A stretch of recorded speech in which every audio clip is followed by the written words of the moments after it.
And we are live. Welcome back. This is episode number 47 of Calibrated with Scott. I'm Scott, of course. We have a bunch to talk about. I'm just going to go over a few things real quick. We are almost to 10,000 subscribers on this page. I honestly can't believe how fast this is happening, how fast we're growing. I really appreciate all of you who support, you subscribe, you comment, you like. It helps me get spread around to more people, more ears, and helps get this information out there. And I couldn't be more appreciative of everybody who follows me and supports me. So if you guys wouldn't mind liking and subscribing at the end of this video, it's the easiest way that you can support me and help me. And I'd really appreciate it. But without further ado, let's just go ahead and get right into it. We have a lot to talk about today. And I specifically wanted to start with the aviation issue that Ukraine is experiencing in their counteroffensive.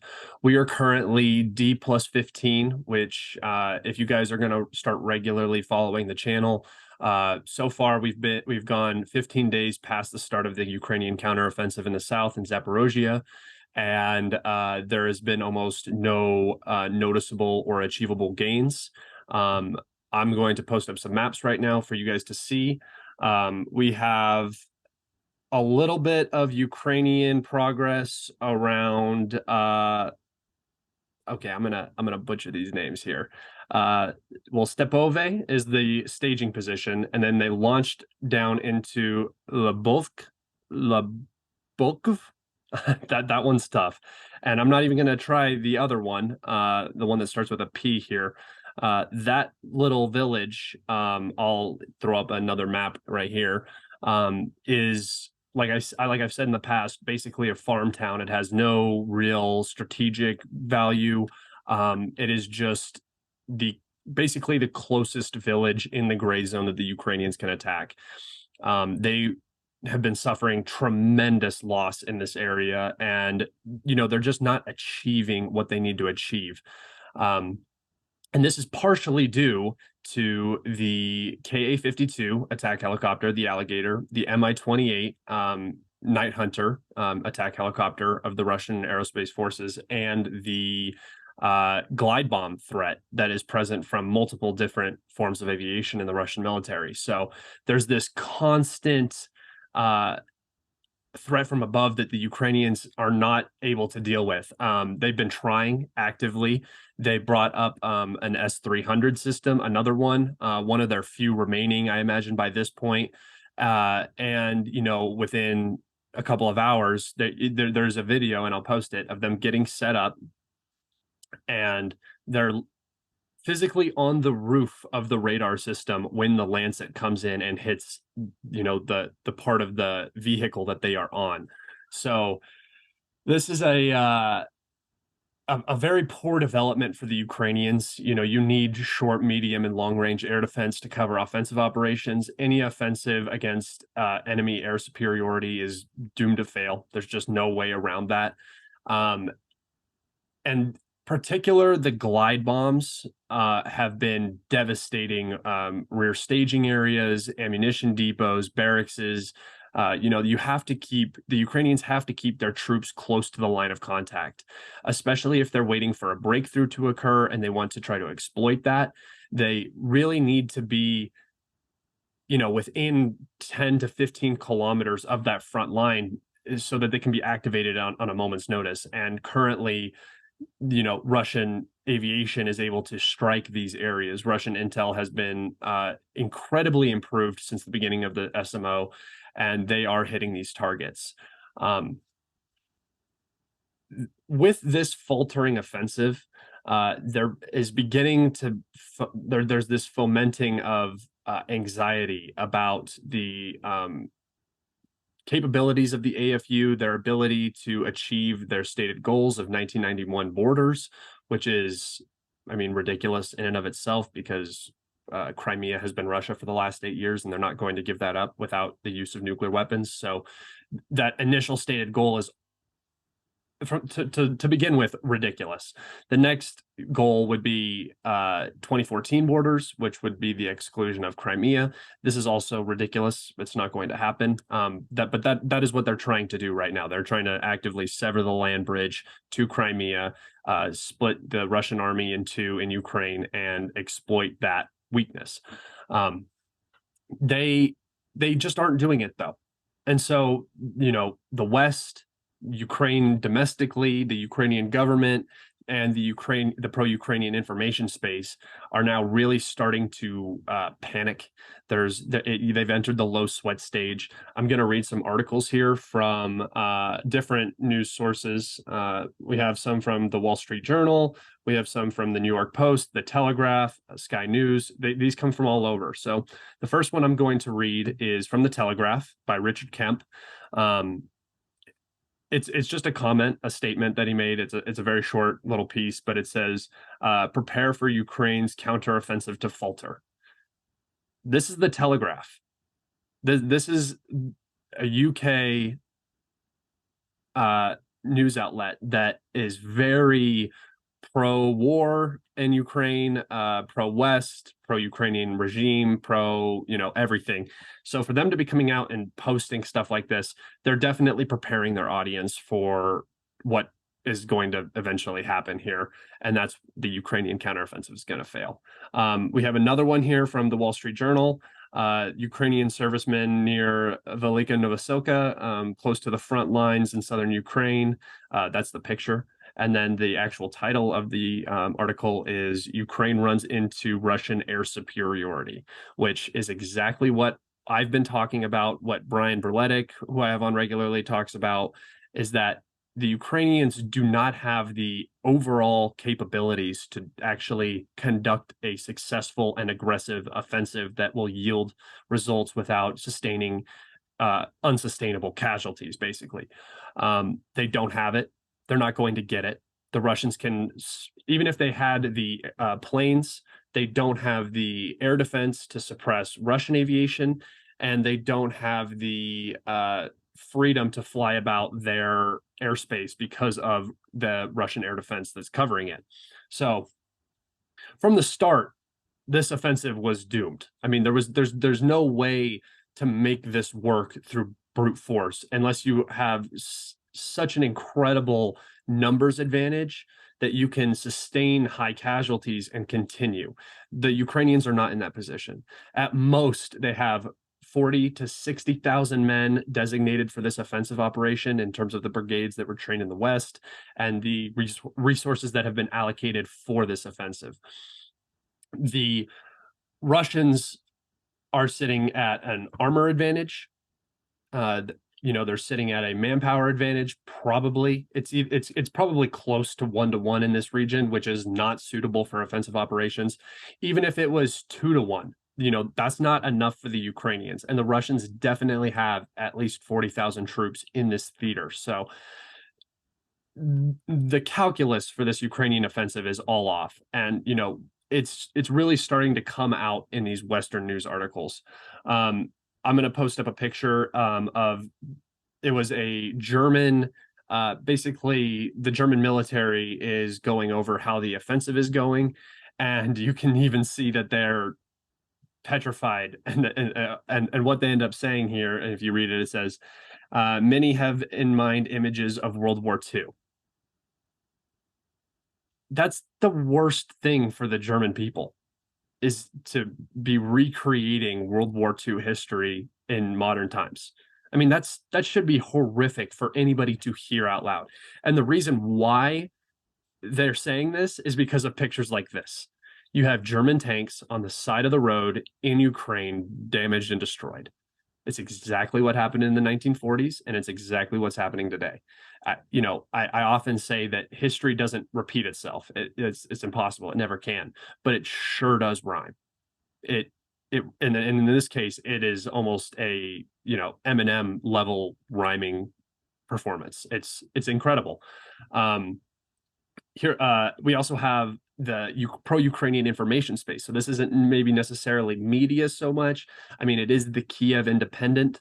So it is, I wouldn't say it's mainstream media. It's more like smaller state-run media, but this is more representative of the Ukrainian government and not so much the Western allies and how they're approaching this. And this is from also, they're quoting the ISW. So the ISW is a Western think tank that is basically a warmongering, Victoria Nuland project. But that's besides the point. So here we go. The ISW is quoted as saying Ukrainian forces may be temporarily pausing the counteroffensive operations to reevaluate tactics. I mean, I don't want to sit here and say I told you so, but I've been talking about this for weeks. That this offensive was never going to work. Of course they're reevaluating. I said this in my last video. I said the Ukrainians need to go in another direction, but I don't see where. Zaporozhye is the only area where they can effectively cut off the land bridge, potentially destroy a large portion of the Russian army and cause serious issues. Everywhere else is just potentially temporary gains that will be returned. You can't go in Bakhmut direction. The Russians have short supply lines and it's an urban conglomerate, so they'll just defend it forever. The Ukrainians don't have the resources like the Russians did to do that. The Ukrainians can't go into Russia proper. Makes no sense. They could go in the Kharkov area, but that doesn't achieve any strategic goals outside of territory gain, which, as we've seen, is not necessarily the best thing. I mean, you can look at Kherson. The Ukrainians have achieved almost nothing from being in the Kherson region. They just inherited a city that had fundamental issues, the same issues that the Russians dealt with when they were in control of it. Now the Ukrainians are in control of it and they have to deal with it. It's just another drain on resources. It's another place they have to post up military assets. It's a mess. This whole thing is a mess. So now we have the Kiev Independent saying that, quoting the ISW, and the Institute of the Study of War is actually quoting a Baltic state, Estonia, and here's what they say. The Institute of Study of War quoted the head of the Estonian Defense Forces Intelligence Center, Colonel Margot Grosberg, who said on June 16th, "We won't see offensive operations by Ukraine over the next week, the next 7 days." So, I don't really think that this is necessarily true. I think this is what they're hoping because, this offensive has gone so poorly for the Ukrainians up to this point. Things could change. Who knows? But if we're looking at it right now, they have achieved basically nothing. And they have wasted a large amount of manpower and material in accomplishing nothing. And it's particularly interesting that you hear Estonia saying that because, Estonia, Latvia, Lithuania, Great Britain, and Poland, well, Britain and Poland are all the hardliners in this war. The West is the United States is kind of hesitant on some things. Yes, they're bankrolling the whole thing, so obviously they're on board, but their rhetoric is not as inflammatory as Poland and the Baltic states are. And for them to be saying, the offensive isn't going as well as it needs to be, we need to go in another direction, this, that, and the other, it's just not a good sign. It's not what you want to hear from your allies and your partners.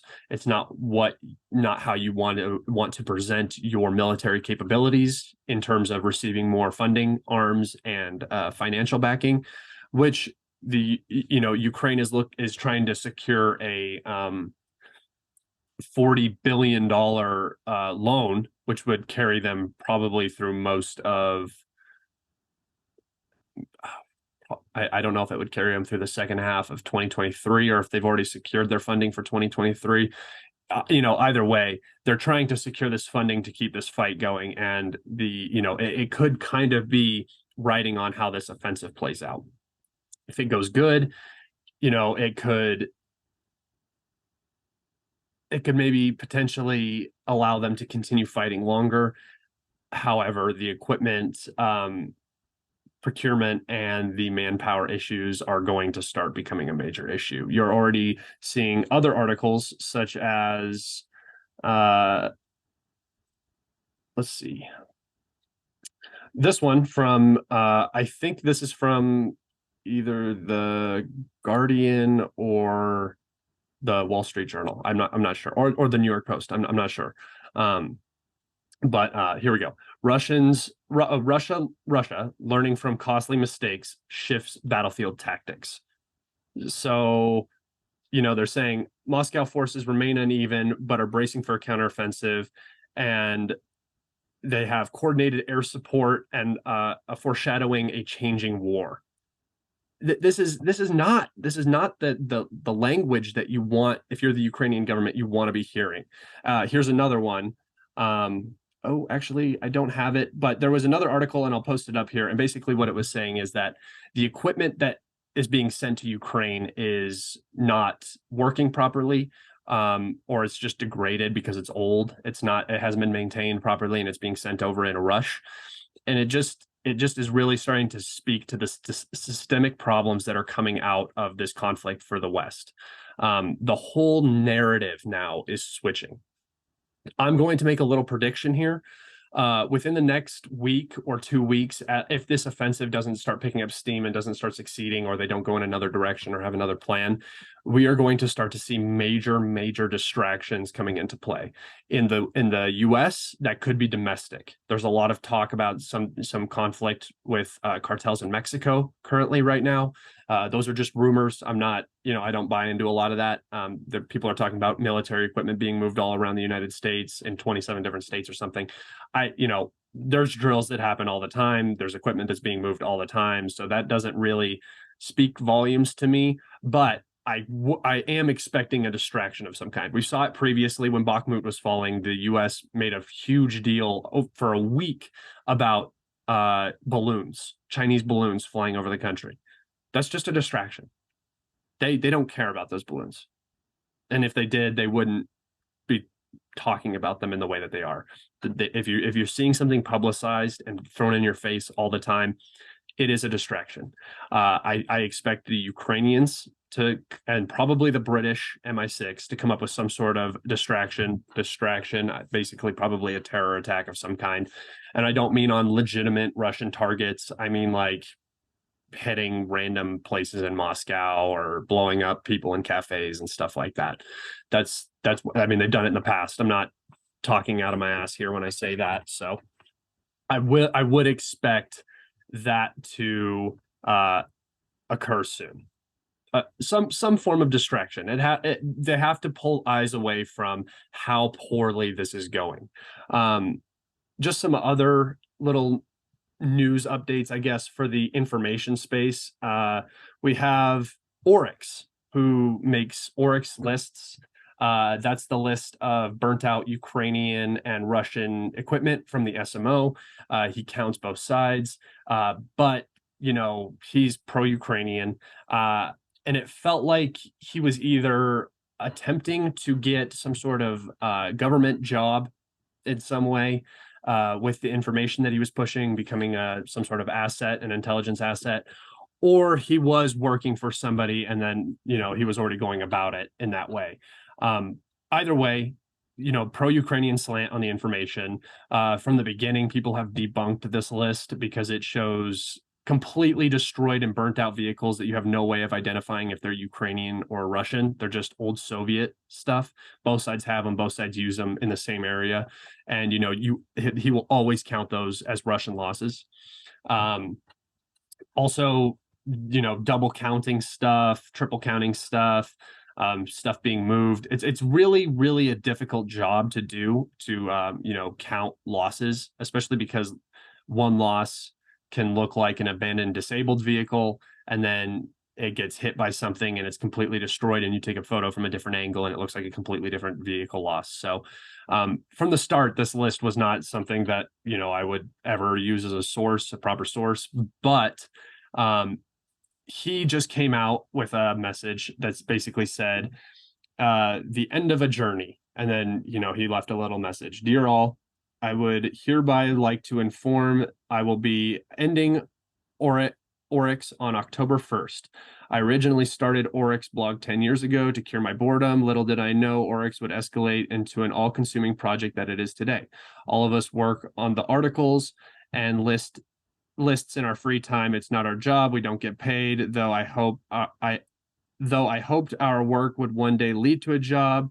No such thing occurred. Oryx doesn't make me happy anymore, and continuing with it prevents me from finding happier places in life. The best. So this is, it's just a timing thing.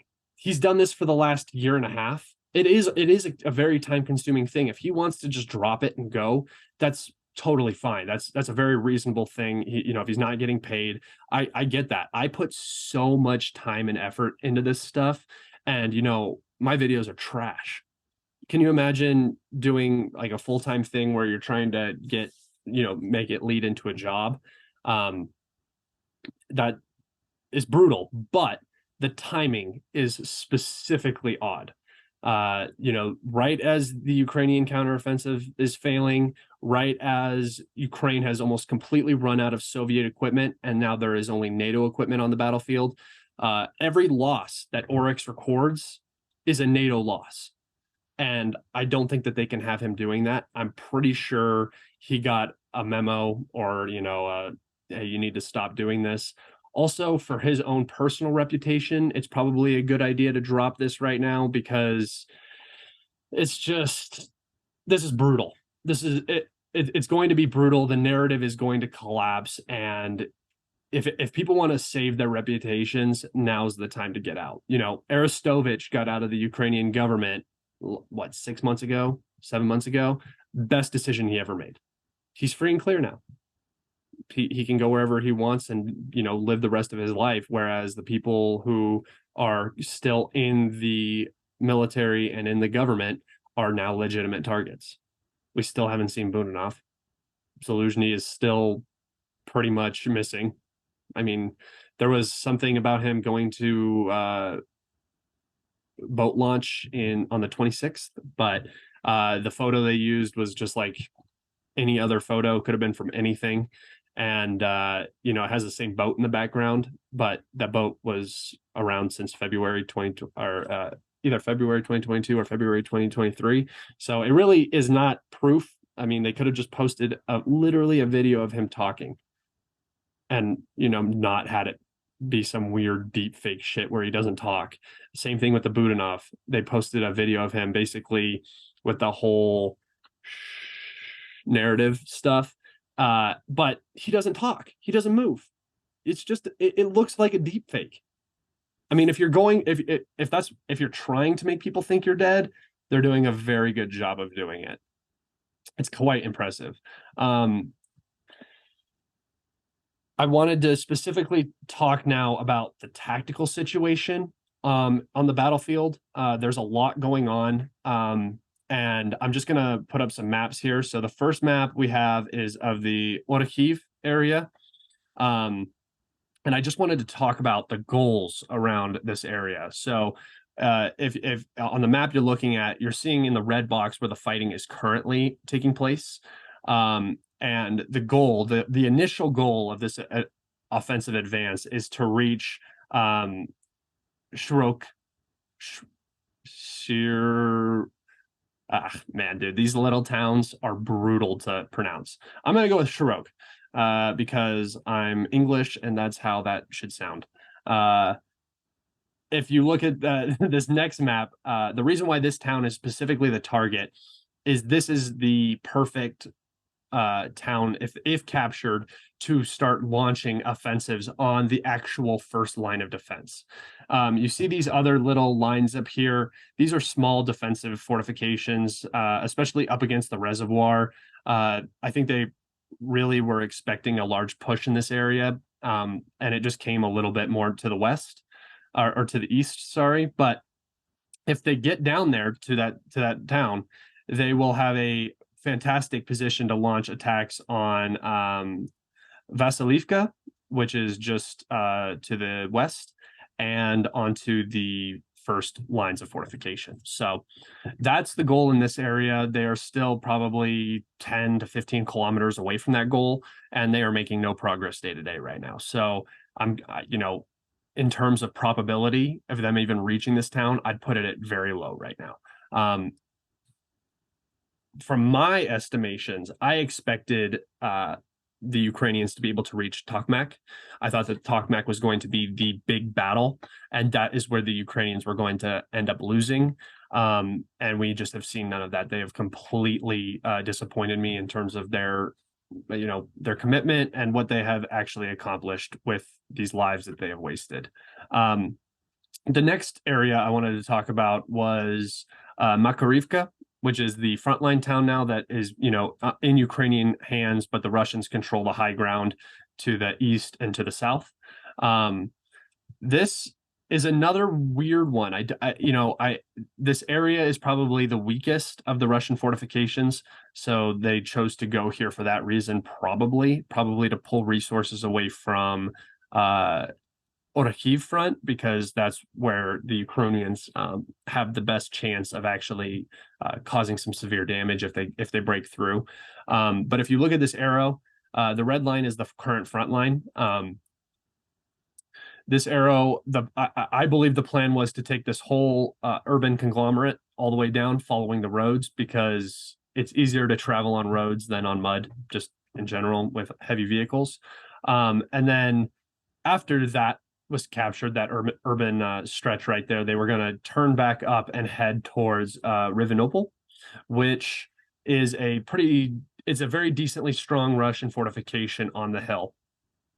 And here's a more zoomed out map where you can see how on both sides they are trying to create a salient, but the Russians in Rivenople have the high ground. So, there's not a lot of pressure on them. They can see everything coming, they deal with it. And this objective right here probably should have been captured in the first 5 days of offensive operations in this sector.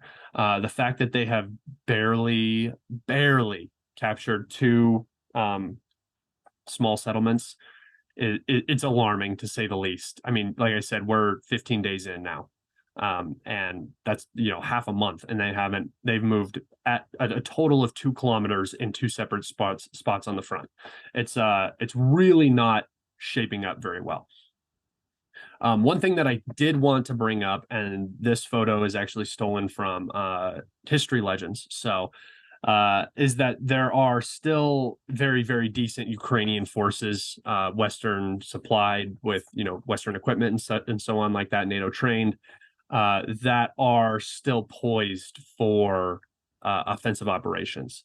There are 6 brigades here. And in fact, the 82nd Air Assault Brigade has been used on the ledge that I just showed you around Rivenople.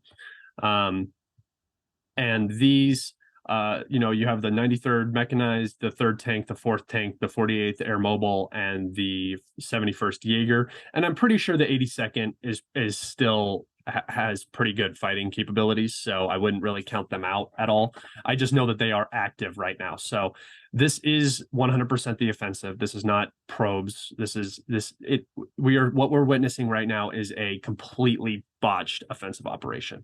And, like I said, you have the Western media switching its narrative. You have Ukraine, who's stuck in a narrative hole, can't negotiate, can't surrender, and has these maximalist goals that are just absolutely ridiculous for the current situation that they're in. It's getting so bad now that even Sky News came out with an article, and this is very alarming to me, just because this kind of rhetoric is, it's very dangerous. So the first one is Ukraine counteroffensive losing momentum against Russian fortifications. That's bad. That's Sky News saying that. So those are very concrete statements about the offensive failing. Here's another one: on the front lines of Ukraine, our counteroffensive soldiers pay a heavy price. And I know I'm kind of putting these in randomly, but it's because I feel like they have. They're very important contextually with what is going on in the offensive right now. And here's a little portion of that article, which I think is very revealing and really explains why the West is changing their narrative. So here's a little clip from that, or a little snippet from that article. There were fewer than 50 men in the unit, he said, and 30 did not return. They were killed, wounded, or captured by the enemy. 5 of the unit's armored vehicles were destroyed within the first hour. Those are not sustainable attrition rates. 30 of 50 men have been killed, captured, or wounded seriously. That's 60%. That's a 60% loss rate in one day. 5 armored vehicles in one day from one unit. That's horrific. The 128th Mountain Assault Brigade from Transcarpathia region, which is mostly Hungarian. Well, I doubt it's mostly Hungarian now. I think most of the Hungarians are dead. This brigade has been destroyed like 5 times and reconstituted. It's the only real genocide that I see occurring in Ukraine is against the Hungarians right now. And it's because they're being used just mercilessly in these assaults. But they took severe casualties again. And like I said, this is the 5th time they've been reconstituted, and they just got absolutely worked over again. This is the kick in the door brigade with the highest casualties, and they're just getting slaughtered. So, a lot of this isn't going the way that the West wanted to, and they're just backing off. They have to. There was another Sky article that came out, and I don't have it on me, but I'll post it. And it was basically saying that the best option right now is for NATO to get involved, to send in NATO troops to either help bolster the Ukrainian offensive or take over for it, which would instantly be World War III. I don't think the Pentagon has any ambition to do that. But that this is the desperation level that they're getting to. They need it. Even economically, which was the primary goal of this, of this whole Ukraine project, was to destroy Russia economically and then subjugate it the way they did in 1991. That's failing. Even if you look at this, the recent the IMF just recently changed Russia's economic outlook. The expected real GDP change is now 0.7, which it was -2% a little while ago. So constantly, the Russian economy, they were talking about 25% contraction in the Russian economy, 50% contraction at the start of the SMO, like crazy stuff like that. Just economic ruin for Russia. Gas station with nukes is what they assumed. And now you're seeing the Russian economy that has survived, looking at a 0.7% GDP hit. I mean, that's not even a hit. So nuclear sanctions, the entirety of the West coming down on Russia economically, and once again, achieving nothing. They also talk about how Russia is completely isolated. And if you actually look, the 14th through the 17th, there was the recent St. Petersburg Economic Forum, where 16,000 diplomats from 130 countries showed up to talk about, anything to do with economic connections with Russia. They're not isolated. Russia is winning. Russia is winning globally. Russia is winning in Ukraine. And like I said, we are entering the low sweat stage right now. All of my Twitter is now just cope. It's horrible. The comment section is miserable. It's a landfill. Saying things like, "Oh, the offensive hasn't started yet." We've seen Leopards burning everywhere. 2 A6s. Those are slotted for the offensive. There's no reason you use those for probing. You would use, Leopard 1s or old Soviet equipment, because that's the stuff that you feel like you can actually waste and doesn't come with the burden of the West saying, hey, you got to stop using the equipment like this because it's making us look really bad, which is also what's happening. The Ukrainians have had to pull back a lot of their Western equipment. We haven't even seen strikers on the battlefield yet. I'm waiting for those. They're lightly armored, so they're not going to do anything that other IFVs or APCs do. And it's just, we're reaching the end. Scott Ritter had said that he thinks that this is going to be over by the end of summer. I don't really think it'll be that quick. I think that it will take a little bit longer than that. I think that by December, we're going to start to see some very decisive things happening in favor of the Russian armed forces in Ukraine and the Russian government geopolitically. And I think that the West is going to take a very, very, very, very big hit in that amount of time. Economically is my guess, and location is probably Europe. I think that Germany is already in a recession and it's only going to get worse. They have to change something or they're going to collapse, which they might be okay with, but who knows? Britain is struggling. I don't see how they get out of this ever. I think that they're permanently going to be reduced to a smaller size, globally than they already are. France is already kind of 1 foot out the door. Italy, Greece, any of the countries that require EU subsidizing are going to have extreme difficulties achieving that. I mean, all the money's going to Ukraine, and they're not bringing in any new money. The gas production is about to be cut by Saudi Arabia. Or actually, the results of those cuts are going to start being felt, as well as Russia's cuts. The global gas economy is going to increase steeply. I mean, where I'm living, it's already like $4 a gallon, which is, I mean, for people that don't make a decent living, that is crippling. Paying $80 every time you have to go to the gas station for gas is crazy talk. A couple of years ago, what was it? $1 something, $1.90. You'd fill up your tank for like $30, and now it's almost $80 a tank. It's just most Americans aren't going to be able to do it. Most Americans can't take $1,000 out of their bank account right now. They do not have the ability to create $1,000. They don't have the liquidity to do that. And we're just continuing on this path.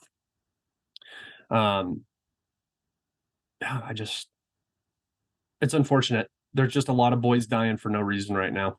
A lot of Americans are suffering for no reason. A lot of Europeans are going to suffer really bad for no reason. This whole thing was just a State Department project that just failed again. And, there's not much else to say on it. I think that's where I'm going to wrap it up today. Thank you guys so much for tuning in. I'm sure I'm going to be doing one of these pretty soon. There's so much news coming out and so much is happening right now. So possibly tomorrow, maybe the next day, expect a video. Thank you guys so much for listening. This is Scott, Kalibrated. I'll see you next time.